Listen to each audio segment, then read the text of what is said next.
In 2024, the state of bipartisanship in American politics has reached a critical juncture. Both Democrats and Republicans are entrenched in their ideological positions, with the far left and far right driving much of the national conversation. But where does that leave moderates, those voices who believe in finding common ground? Can they still make a difference in this climate of extremes? Historically, bipartisan efforts were the backbone of American governance. Landmark laws, like the Civil Rights Act and Medicare, were passed because Democrats and Republicans could come together, debate, compromise, and find solutions that worked for the country as a whole. However, in recent years, we've seen fewer and fewer examples of this. The gridlock in Congress has grown more severe, and the polarization of voters has made compromise a dirty word. Yet, amidst this division, moderates still have the potential to steer the country back toward cooperation.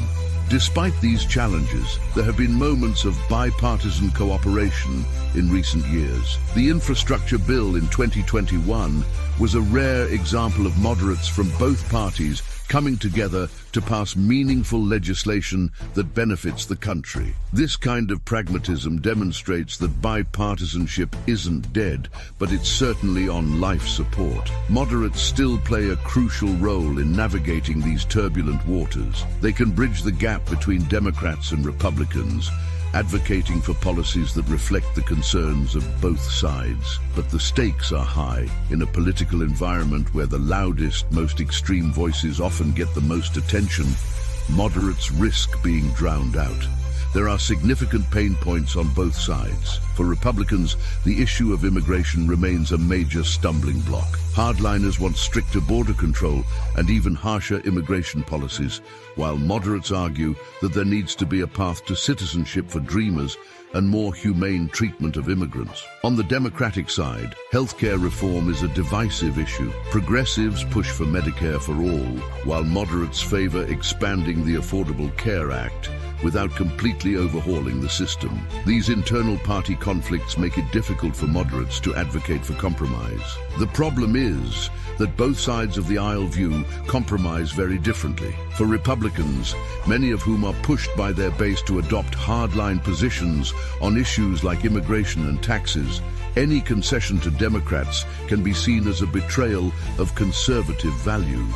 The fear of being labeled a rhino, Republican in name only, looms large. Recent examples of moderates like Mitt Romney and Susan Collins trying to broker deals have been met with mixed reactions, often facing backlash from the party's far right. On the Democratic side, moderates face a different set of challenges. The progressive wing of the party demands sweeping reforms on issues like healthcare, climate change, and racial justice. For moderates like Joe Manchin and Kyrsten Sinema, the pressure to toe the party line has been immense. They've faced harsh criticism from progressives for resisting large-scale legislation like the Green New Deal or Medicare for all, arguing that these policies are too extreme for the broader American public. From their perspective, the risk of alienating moderate and independent voters is too high.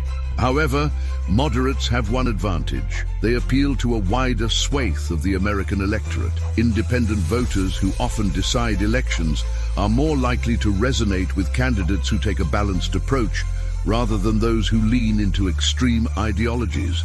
This gives moderates leverage, but only if they're willing to stand their ground in the face of mounting pressure from both the far left and far right. So, can moderates still make a difference in 2024? The answer lies in their ability to rise above the noise. If they can push back against the extremes and remind the country that progress is built on cooperation, they might just be able to revive bipartisanship. But it will take courage, resilience, and a willingness to engage in difficult conversations. The future of bipartisanship rests on whether moderates can bring the country together or if we'll continue down a path of polarization that leaves little room for compromise. Like this video and subscribe to The Moderate Negro for more thought-provoking discussions on the subjects that affect us all. The Moderate Negro, where reason meets reality.